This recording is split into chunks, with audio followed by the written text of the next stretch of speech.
Ciao a tutti e benvenuti sul canale.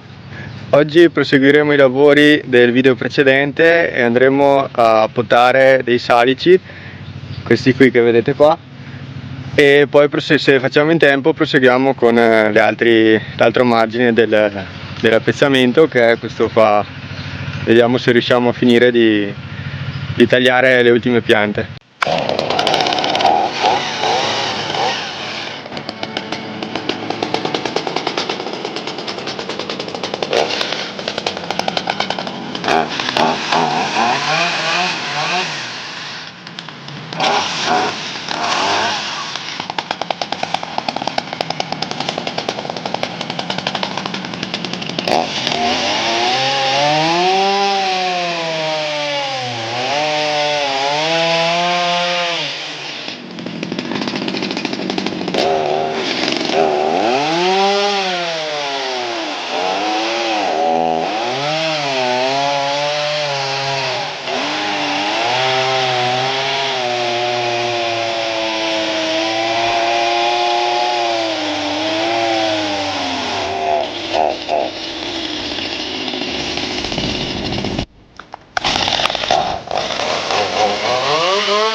Come avete visto nel video, sto utilizzando la motosega quella piccola perché quella grande ha dei problemi e non si riesce ad usare.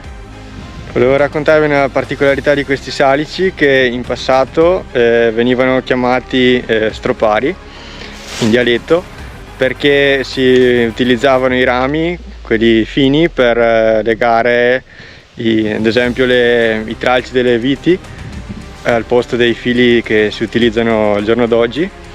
E quindi era una tradizione di una volta avere queste piante lungo i campi, lungo i fossi, in modo tale da poter utilizzarli con questo scopo.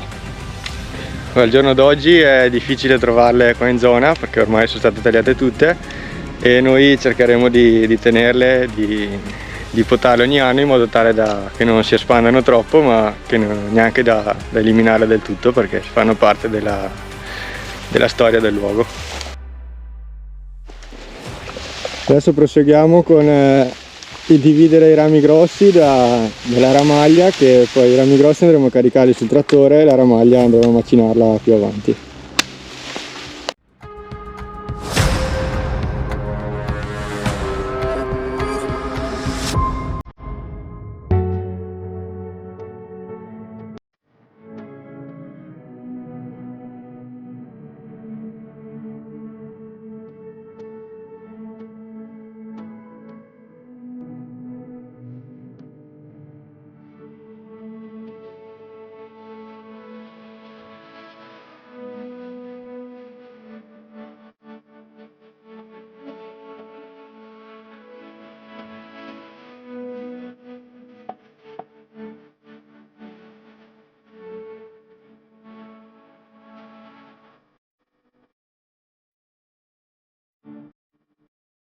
Siamo giunti alla conclusione di questo video, abbiamo caricato la legna sul trattore, ora andiamo verso casa, andiamo a scaricare la legna. Se questo video vi è piaciuto fatemelo sapere nei commenti o lasciate un like e iscrivetevi al canale se ancora non l'avete fatto e ciao, a presto!